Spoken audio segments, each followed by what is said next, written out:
Hello and welcome to this program. On this show, the blind person can do practically everything less driving, and they will be in a position to work and deliver. It is only the eyes. We have potential. Most of us are learned. We don't need sympathy because they like sympathizing with us. We need opportunity.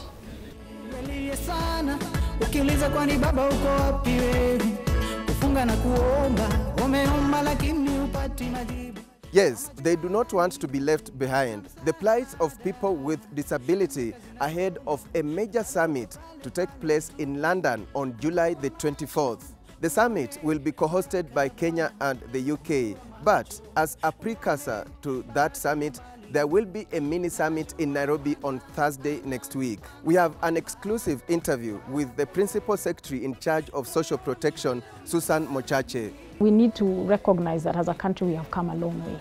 That we even recognize, in our constitution, the right for persons with disability to be represented in the different fronts. Find out the strides Kenya has made, the challenges and way forward. I'm your host, Alex Chamwada. But first, here is our fact sheet. In Kenya, matters regarding people with disability are handled by the Ministry of Labour. The vision of the summit is to ensure people with disabilities are consistently and systematically included in international development and humanitarian assistance. The summit aims to raise global attention and focus on the plight of people with disability, bring in new voices and approaches to broaden engagement, mobilize new global and national commitments on disability, and showcase best practice and evidence from across the world.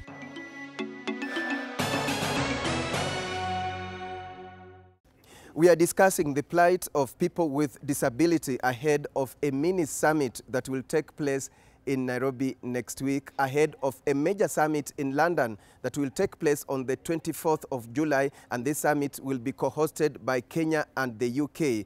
Leave no one behind. That's the rallying call. And let's begin with the following background report by Michael Simangi. 85% of children who are visually impaired are currently not in school, according to the Kenya Society for the Blind. Now, out of this, 45,000 are children of school-going age, talking about 3 years all the way to around 21 years. Now, these children, though they are about 45, only around 7,000 are in school. So that means that 38,000 are out of school. So why are many visually impaired children being left behind? This is mainly due to the high cost of assistive devices that are required by visually impaired students. This is for the sighted. Yes. It will go for around 800 to 1,000. The equivalent is this. This is a talking scientific calculator. They're exactly the same with all signs. And this one goes for 50K. These devices are essentially for their learning. They include braille machines, special geometrical sets, calculators, and much more. The government, through the ICT authority, is working to ensure that all the children of a certain classes, standard 1, 2, and 3, have templates. We are also responsible to make sure that children who are visually impaired within the same classes have the right assistive devices, that is laptops. And they are able to also work with this technology, computer technology, to make sure that they also cope with the other children. In addition, the funding that learning institutions receive is still inadequate. Even what the ministry gives, it gives 1,070 and then it tops up 2,000. That money cannot buy even a machine. That's what the ministry gives. So Kenya Center for the Blind looks for resources. Our mandate is to ensure those learners in schools have appropriate equipment. Go to the second road, below the bar, set 2 beats. There is also the problem of lack of adequate trainers. People are many, but we don't have people to train them. We want people to train people with the visual impairment using white canes. We don't have those trainers. Moreover, visually impaired children require assistance to get to school and back, a task that proves difficult for some parents and guardians. Our matatus and border borders and motorists, all that, they do not know how to respect the white cane. And so the child cannot be left alone to take himself to the school. Why? Because there is no respect of white cane. People are drivers, but they are not taught the value of a white cane. They are not taught what a white cane is and how to respect it. Despite these challenges, institutions like the Kenya Society for the Blind have been able to positively impact the lives of blind persons as well as those with low vision. One of our greatest achievements is to establish an eye drop production unit here which supplies eye drops for eye care services to hospitals and clinics countrywide. That's one of our big projects. In fact, we are trying to raise money right now to upgrade it to a WHO standard so that we are able to export to the region and to other countries as well. But more is still required. The public needs to come in and support visually impaired persons. KSB is a membership organization. We have different categories of members. We have corporate membership, we have life membership, we have annual membership. Let them come and become members of Kenya Society for the Blind so that we can work with them from the inside. Remember, nobody chooses to be blind, and visual impairment can happen to anyone. Every Kenyan, I want to say, let us be humble and learn how can we stay with the people with disabilities. And let us give them an opportunity. Let's give them a chance. Even in employment, 5% in the constitution. These people with disabilities should be given. But are there positive stories? Yes, they are. 2, 3.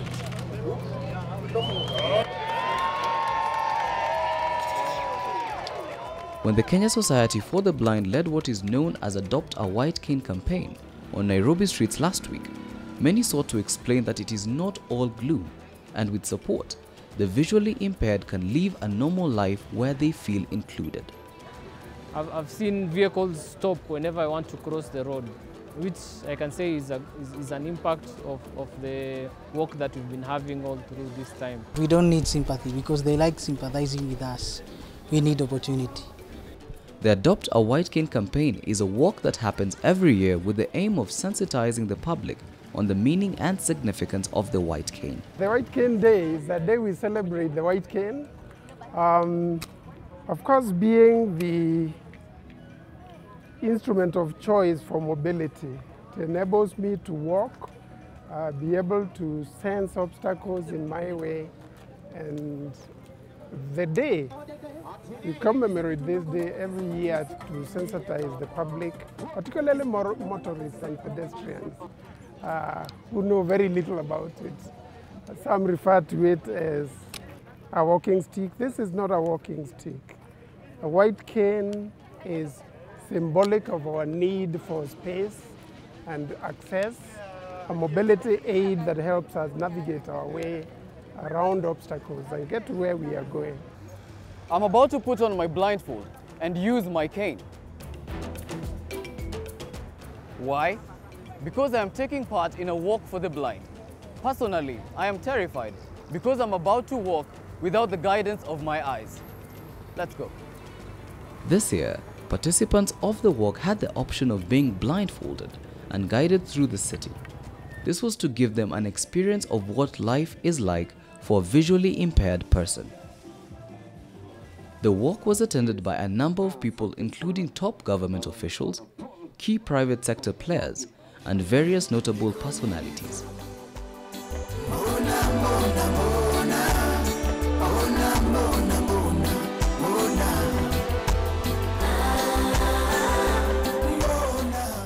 One such person is gospel artist Dennis Carranza, popularly known for his song Mbona, featuring Daddy Owen.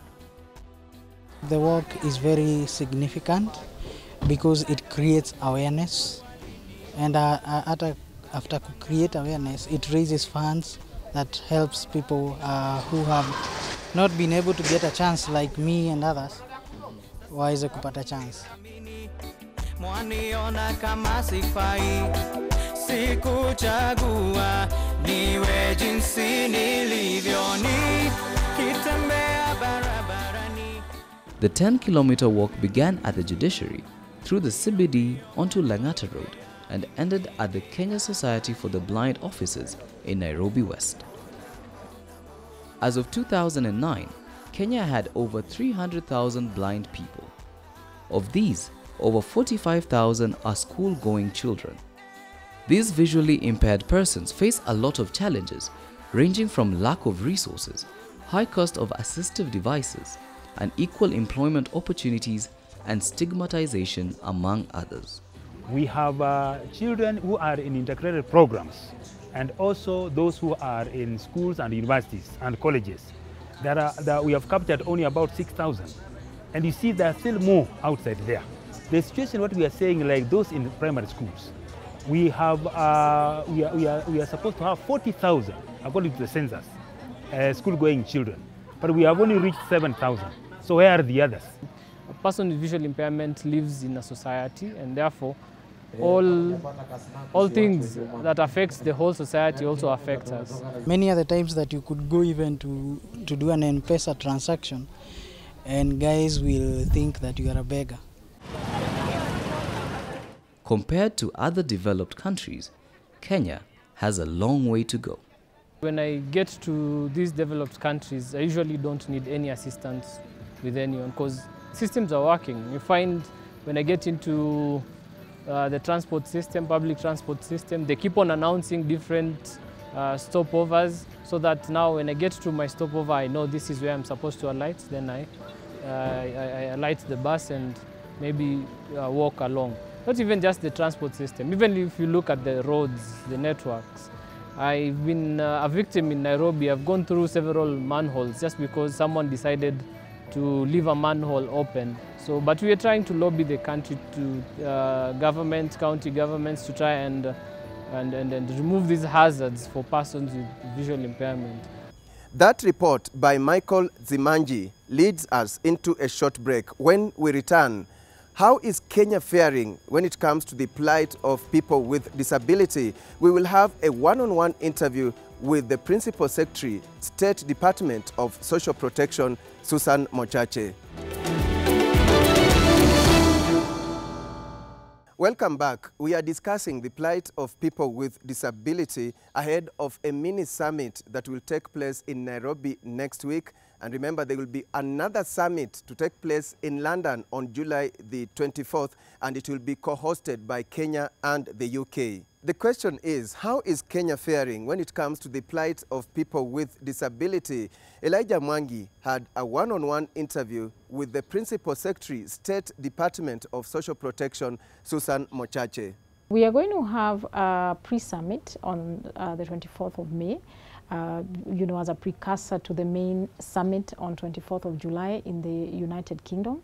And the summit that we'll be having locally here will be for us to come together and have a national conversation first on what our commitments are for disabilities, even as we go for the summit. The Global Disability Summit is a summit that is aimed to bring together persons living with disability across many countries. And it is actually a summit that is being hosted by the British government together with the Kenyan government. And it is a first for the United Kingdom. It is a summit they've decided to hold. And we're very delighted that they have chosen Kenya to partner with it in having this summit. It is a summit that is aimed at looking at how we can have more inclusivity and stronger engagement for persons with disability on issues to do with international development and humanitarian assistance. So we are looking at raising the voice for persons with disability, even in terms of broadening our commitments and our engagements at the national level as well as at an international level. why Kenya specifically, and it's a global summit? Yeah, actually, you know, we are quite honored. This is an initiative by the government, the British government, but I think Kenya is the choice because of the tremendous achievements that we have made in this country in as far as being able to promote and champion the rights for persons with disability in terms of the sort of robust sector that we have for disability. It's one of the most vibrant sectors, by the way, that we have. We have a lot of disability organizations that are very active on issues to do with disability. And besides that, Kenya has some of the most progressive legislation and policies around disability. And all this we draw from a constitution that is very cognizant of the special needs of persons with disability and has placed that burden that, you know, on government and other stakeholders to ensure that one, we uphold their rights, and two, we have very deliberate and focused agenda for the empowerment for persons with disability. The challenges that people with disabilities face. Some feel that Kenya is doing so badly. So how is the situation globally? And are the challenges that people in Kenya are experiencing unique to them? Issues and challenges faced by persons with disability are quite global. But what matters is how each country chooses to deal with the issues. Because one of the biggest challenges facing any person with disability is the issue of stigma and discrimination. You have seen the practice that we had in this country where a person with disability is basically locked away from the face of the community. You know, they are caged sometimes like animals because the family is, you know, living in sort of some shame regarding a person with disability, or just that they do not know how to take care of them. So that is the one big problem. And of course, you know, there is a bit of stigma and stereotyping where, you know, there is a general feeling that a person with disability does not have capabilities to do what an able-bodied person can do. But and these are the sort of challenges any person with disability has. There are other issues to do with, for example, access to some services. You know, a person with disability trying to get into a building which sometimes does not provide for wheelchairs, you know, challenges in the transport system. They are not able to get into public transportation, you know, with the wheelchairs and things like that. Some of the challenges is just access to the very basic equipment that they need to move around. You know, a visually impaired person does not have the walking aid, and therefore that sort of holds them back in engaging fully with their lives. So those are not problems or challenges that are unique to this country. Those are global issues, and that is why this now is going to be, you know, in this global summit, you know, we are all going to discuss about disability. As a ministry, what can you cite as the greatest challenge that you faced when you are dealing with this issue of disability? Particularly from a policy point of view, is the lack of data sometimes. Data is not disaggregated to be able to help us have a good indication of what percentage of persons with disability on any key issue. So the lack of disaggregated data is a problem because then, you know, a lot of what we do is informed by data. Any investment you want to make is informed by data. So that is one of the challenges, but we are working closely with the Kenya National Bureau of Statistics to see how we correct this going forward. I think really with respect to disability, the other challenge that you may face is your typical, again, discrimination and of people.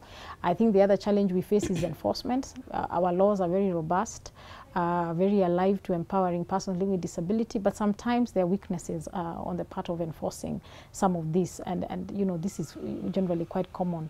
But as I say, increasingly, you know, we are making some headway. Should we give people with disabilities special preference, so to speak? I think definitely special persons with disability need some affirmative action, you know, because of the stereotype that goes on around disabilities. And I think, again, Kenya is very progressive in that because we are very clear that 5% of any employment opportunities within the public service are reserved for persons with disability. And I have seen this commitment by the Public Service Commission. You know, recently the ministry was hiring some officers, social development officers, and they even increased the number just to accommodate persons with disability. So we even got more than the 5% quota for disabilities. So you can see that there is really a deliberate effort to meet the commitments that we have made to reserve the 5%. Perhaps the call is that for private sector to also really join in very strongly to give employment opportunities for persons with disability. And saying that, we have seen that some of the leading corporates in this country have also moved to embrace this affirmative action, and we are increasingly seeing them absorbing persons with disability into their workforce. As a ministry, would you tell us some of the milestones or some of the major achievements that you've done in regards to people with disabilities? We need to recognize that as a country we have come a long way. That we even recognize, in our constitution, the right for persons with disability to be represented in the different fronts, whether it is in the political arena, whether it is in employment, in the public sector or the private sector. The fact that we recognize that we need to have some affirmative action for persons with disability is a big step. And because of that, today we have 2 members of parliament in the Senate who are persons with disability. We have 2 members of parliament in the National Assembly as well, sitting there to represent and be a voice for persons with disability. And I think that that's an achievement for us.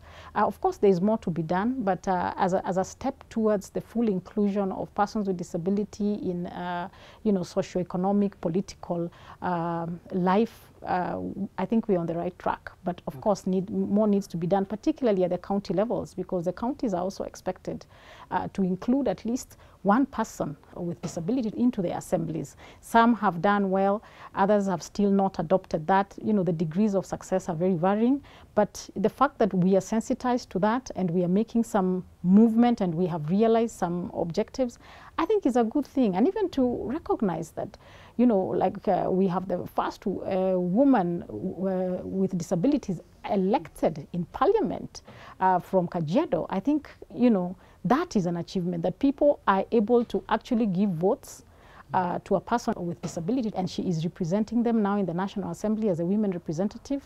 That speaks a lot to the fact that a lot of our mindsets have been shifted and changed, and we have accepted that persons with disability can also lead. That one-on-one interview brings us to the end of the show. Today we discussed the plight of people with disability ahead of a mini summit that will take place in Nairobi on 24th May, that is Thursday next week. And remember, there will be another major summit, an international summit, to take place in London on July the 24th. This summit will be co-hosted by Kenya and the UK. On behalf of the entire crew, thank you so much for watching, and bye-bye for now.